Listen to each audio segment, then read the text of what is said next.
Welcome to the Sibling Rivalry MMA Podcast. Today we're going to recap the main card for UFC 252, mainly Cormier versus Stipe, the trilogy fight.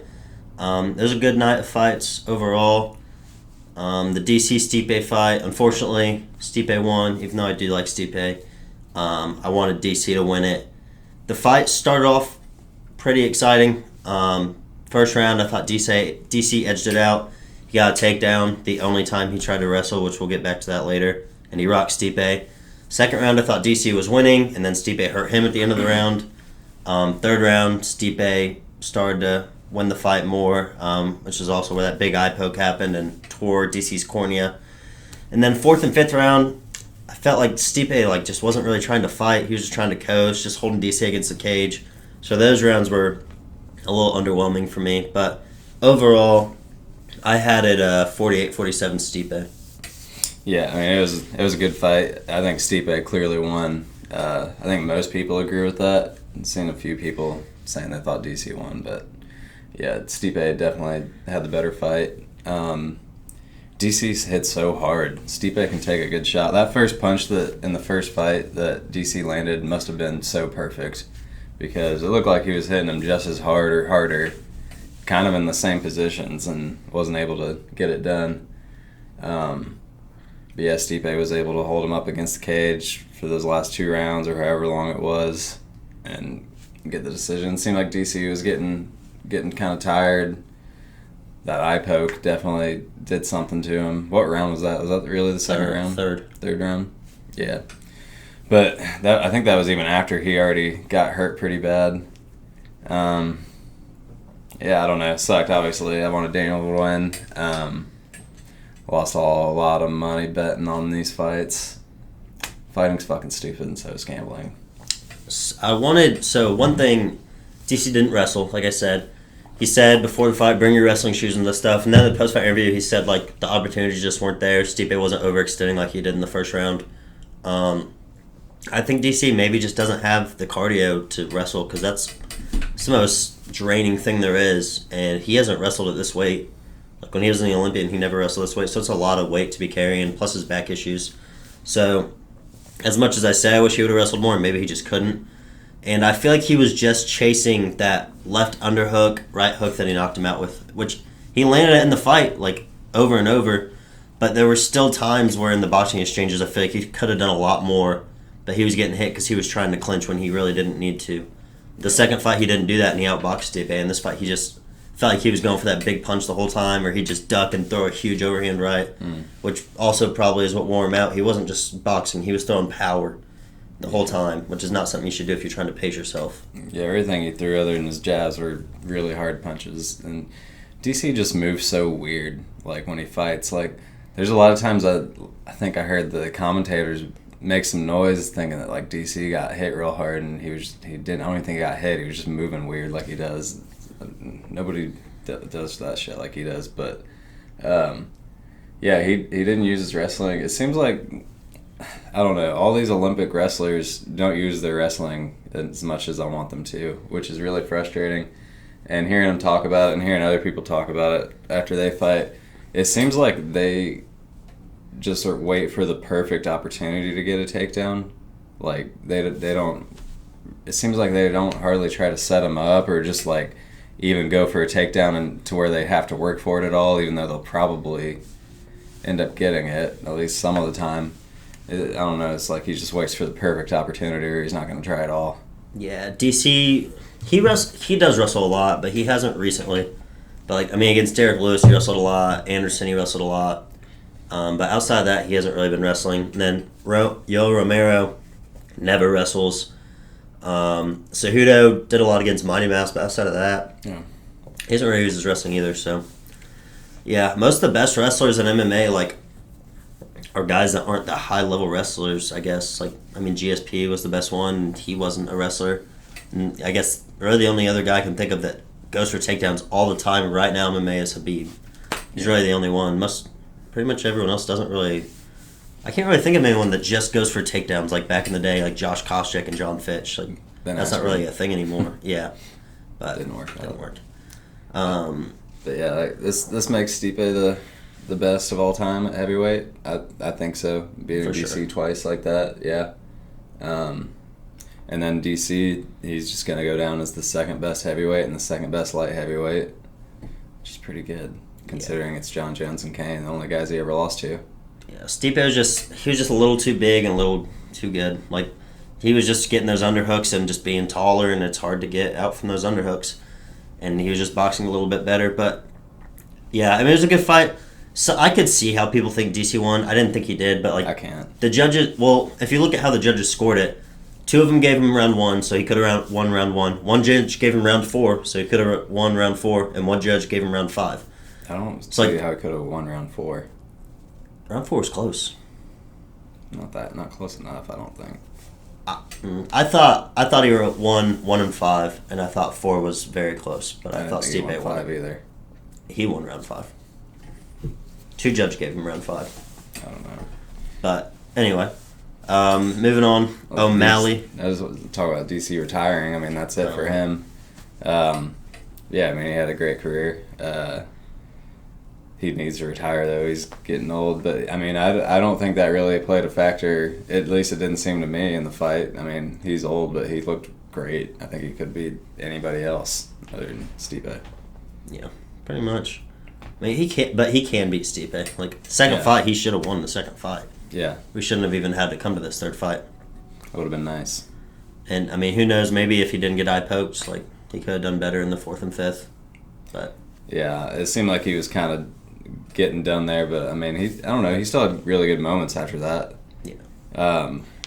And then now they're talking about either John Jones going to heavyweight. Who knows if that'll really happen, but probably going to be Francis, right? Dana said it's Francis for sure. He said even if Jones goes to heavyweight, Francis is fighting first. Yeah. So Stipe versus Francis too.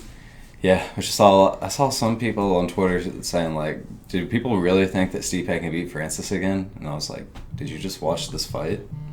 Yeah. Like, I mean, obviously I think Stipe can beat him. I mean, Francis obviously can knock anybody out, but after seeing the punches he took from DC, obviously Francis hits a lot harder than DC. But, I mean, I think Stipe should be able to beat him again. It's a toss-up for me. I mean, it's really like Stipe's better, but if Francis hits him clean... You can knock anybody out. We've seen Stipe get knocked out by Struve and DC, and in this last fight, DC hurt him bad in the first round. Mm. Like, he lost his knees. But... I don't know who I'd pick in that one. It's tough. Yeah. All right. I'm ready. O'Malley versus Vera didn't last long. For the first minute or two, however long, until O'Malley got hurt. O'Malley was looking really good. He was kicking him, keeping his distance, kind of beating him up, but not landing anything too serious. But he was like clearly in control of the fight. And then, whether you want to look at it one way or the other, there's stuff going on Twitter. Whether you think O'Malley just like rolled his ankle and hurt his leg on his own, or if it was a leg kick that Vera threw. I've seen a lot of people post this video where he throws a kick right under the knee, and they think it just shut the leg down because then he switches stances and he moves a little bit weird after that. And then like 30 seconds later is when his leg really starts fucking up. Either way, that was really the end of the fight. I mean, he couldn't stand up, and then I think Herb Dean just saved O'Malley. Like, I saw people complain about the stoppages. O'Malley was done. Like, you saw how he was holding his leg after it was over. Yeah. So Cheeto Vera got the win, fluke or not. I don't know. There wasn't really much to take away from the fight, honestly. Yeah, I mean, I don't really understand why everybody was counting Vera out so much. I mean, he's a good fighter, and O'Malley, I mean, that was a good stepping stone for him if he was going to win. But, yeah, I mean, I think that it was from the kicks. I don't know. Is that the same leg that he's hurt before? I don't know, but he's just fragile. He's so skinny and fucking small. Yeah. But they had he didn't get any fractures or anything. That came out today, and he has to get an MRI. So if nothing comes back on that, it was definitely from the kick, just shutting his shit down like Mighty Mouse and Cejudo. But if it comes back where like there was something torn or something, then I don't think it was from the kick because he kicked him right above the knee, and the injury was really low. So I think we'll know soon what what caused it. Yeah.